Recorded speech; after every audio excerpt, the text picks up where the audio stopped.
So with me is Bob Hille and Michael Corbanix. I knew I'd get that wrong, Corbanix. That was close. It was very Darn good. it. You guys can help me break this down. Let me ask you that. First of all, why wouldn't an expert witness not want to be seen on camera? I just don't understand that.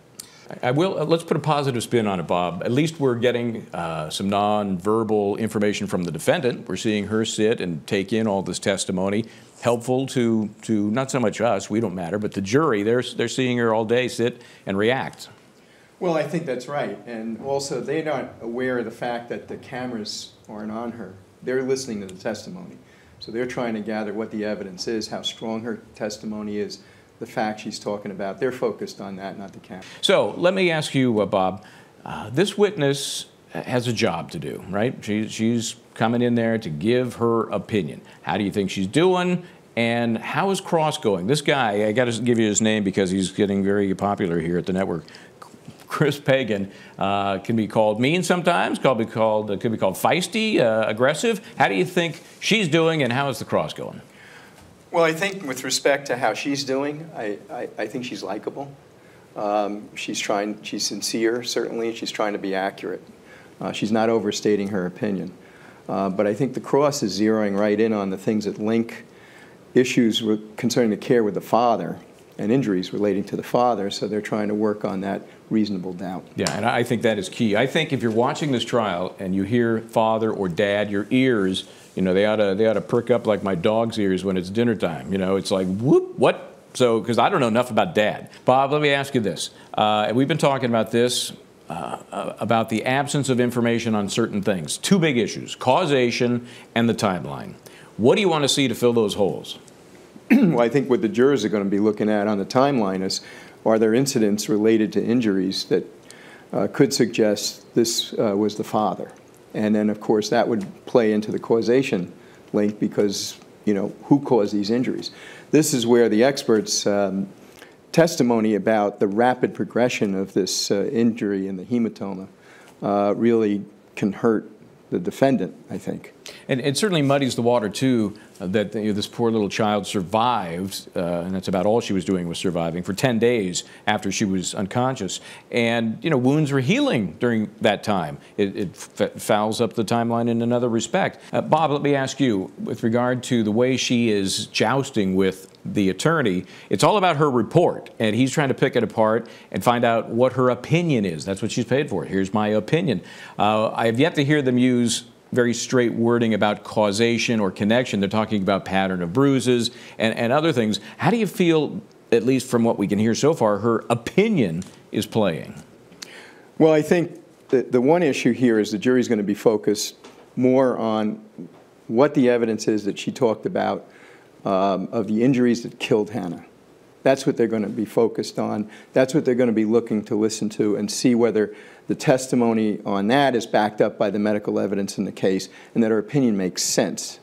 Now, having said that, she says, I would expect an awful lot on the direct examination. They have the burden of proof, in this case beyond a reasonable doubt, which means the jury needs to be firmly convinced of guilt. So the question is that enough? It may be a question for the judge at the end of the state's case as well, as to whether or not that rises to the level of a certainty or whatever the requirement is in Ohio for that kind of medical. And for her to keep saying, I would expect, is I'm making assumptions. These are the assumptions I'm making, and, you know, leaving it to somebody else to poke holes in those assumptions. Yes, and we know, Bob, there's always some wiggle room with expert testimony, but you have to be believable. You have to be credible, right? Well, that's the first thing. But what lends to credibility is likability, but also directness. Does the jury feel that she's being truthful, she's being direct with them, and also that what that witness is saying makes sense? That's probably the most important thing. You can get a jury buying a version of an event and a finding on it on someone they don't like. And quite frequently, they do get witnesses, especially in mob trials and cases like that. You'll get people that you can't rely on beyond that case, but they'll convict on their testimony. So, Bob, obviously the prosecution is going to have the chance to rehabilitate. Where should they be focusing? Well, I think they're going to have to get this witness to be stronger in terms of the linkage between the time frame and the serious progression of the injuries that killed this child. And how are they going to do that? I mean, knowing what they've got to work with, maybe they don't have what they need. That's a possible problem here? It looks like it may be that way. Okay, so if that is the case, I mean, it seems to me, my defense, closing argument begins with, hey, there are a lot of holes in this case, ladies and gentlemen of the jury, and it's not your job to fill those holes. It's not my job representing the defendant to fill those holes. It's the prosecution's job. And you know what those holes are? Reasonable doubt. And Bob, I think too that sometimes attorneys get tunnel vision, and they want to say more than they need to. We got to take a break, but quick answer. Michael made a good point before. The father's not here. You would expect the impact on the family. I think that raises a question. Bob, you mentioned it first, so I'm coming to you. This expert maybe it's just a little too folksy at times, a little too jovial, a little too joking in the midst of a serious job. The concern on cross is that this expert is going off the reservation. And they're trying to be either glib or entertaining, and there's no place for that in a case with a dead child. Bob, what can a jury do as far as drawing inferences and filling in some blanks? Well, here's the thing. On the first end of it, the defense is going to hold the state to its burden to prove every element beyond a reasonable doubt. But the second part of that is it's always good to have a second reasonable alternative, because if a reasonable uncertainty exists in the jury, such that what about the father? What about these bruises? The bruises, actually, what was interesting there was the clotting factors didn't support the idea that she was bruising as a result of these falls. But that also suggests that those bruises were normal bruises, which would delay the timeline, which would bring it back towards the father, perhaps. So that's an interesting element. And then getting her book, which then gets in front of the jury and says, symptoms that can be confused with child abuse and relating to this bruising and clotting factor, if they don't dissect that to see that, they're sort of opposite ends of the same coin, that could supply that reasonable uncertainty that the defense is looking for here. Yeah, I mean, I've used that more than once, where you have a witness on the stand, and they've been published many times, and most of them have been. You can turn their own studies, their own words right against them and say, well, what about this? And they say, well, yeah, well, you should agree with that. It's right here in your book. Well, let's talk about something she did say, the Hep C issue, okay? We know that she suggested even if little Hannah had Hep C, it did not affect the bruising, even though in the witness's own book it suggests that maybe that can be a distraction when it comes to proving causation.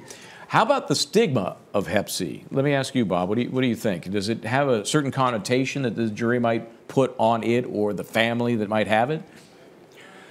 I think that the jury could look at that and say this child was in a not very good environment to grow up in. They may speculate. And that may or may not be true. I mean, I'm not a Hep C expert. I just think the common understanding without explanation might be, it's connected to drug use or some other loose lifestyle. Am I right? Well, and I think that probably is the first impression people are going to get. I don't know what explanation they gave for it in this case, but I think that, they'll focus on the child here and not put that imprint there. How it might impact, as you said before, the father, or some other parent, or some other causation, that may be something that plays into the case.